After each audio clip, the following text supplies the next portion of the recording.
po sa pupuwedeng paggamitan mo ng credit card mo. 'Pag halimbawa, gusto mo pong kumuha ng motor na hulugan dun po sa kasa o sa trust trade. Dun po kasi pagka dun ka kukuha, halimbawa 3 years po yung terms na kukunin mo, yung pong halaga ng motor na babayaran mo dun almost magdo-double na po yun, sa laki po ng interest sa kanila.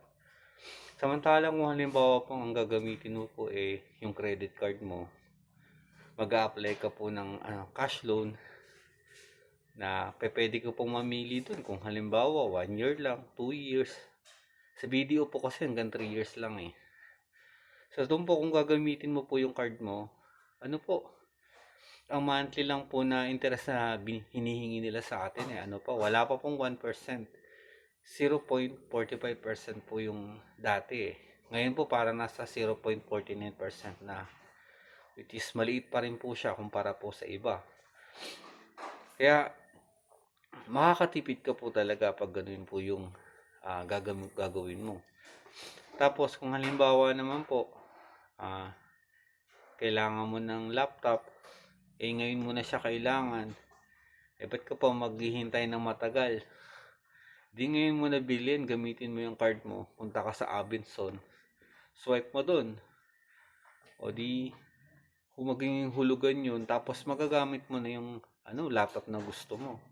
O kaya pagkakailangan mo din ng mga gamit, halimbawa TV, magagamit mo po siya. Kung halimbawa naman po na meron kang kainan, kailangan mo ng rice cooker, kung hindi mo kayang mabayaran ng bigla, yung mga malalaking rice cooker kasi medyo mahal po yan, pwede nyo pong gamitin yung credit card mo para mabili yun.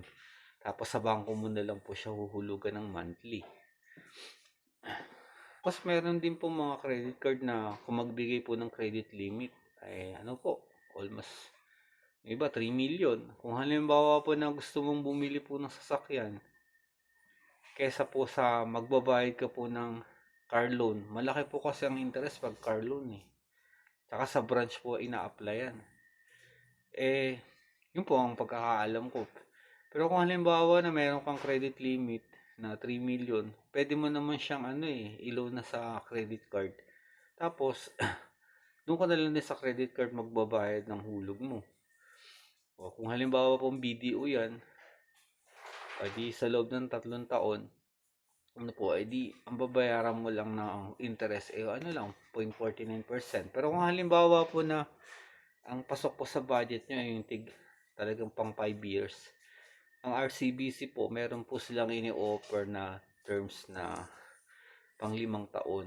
Kaya lang po doon, 1% po yung kanilang interest. Hindi na rin naman po masyadong malaki kumpara po doon sa iba.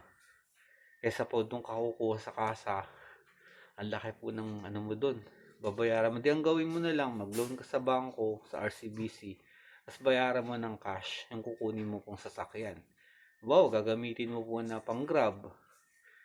Po, o kaya po truck, kung magta-tracking ka po.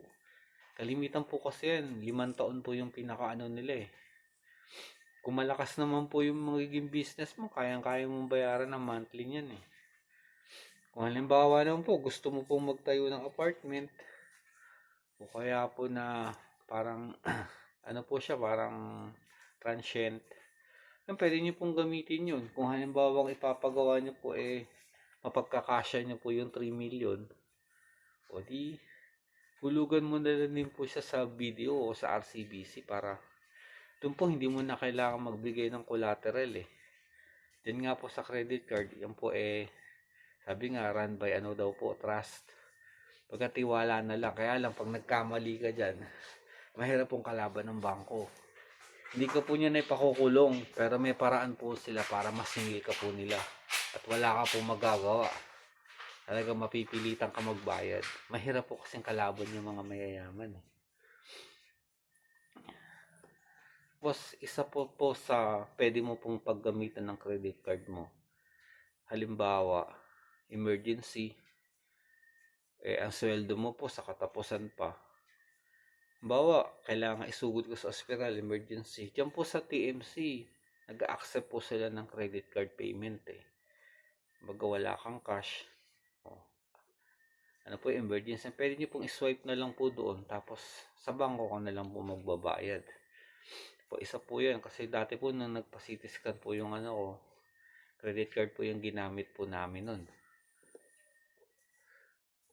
Tapos kung halimbawa po, yung pambayad mo po sa supplier, medyo kakapusin dahil meron ka na pagbigyan na pautangin kaso hindi ka pa po nababayaran.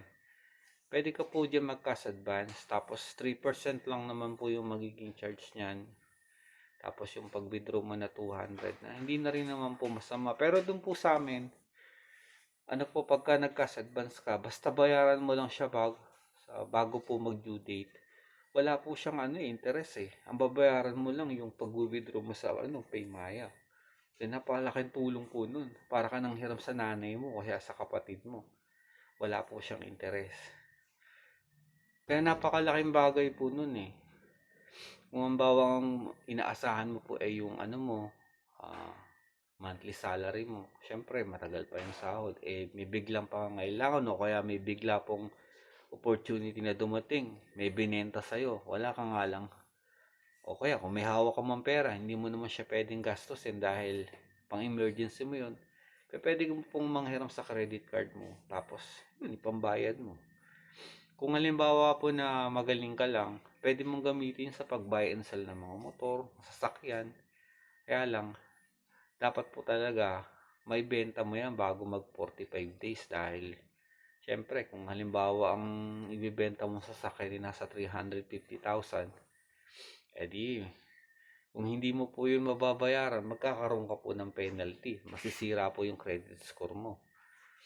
Tapos, isa pa po, ginagamit ng iba yan, parang ipinapautang po nila, inilalabas. Ang problema po dyan, paano pagka hindi po, yung iba po hindi po nakabayad.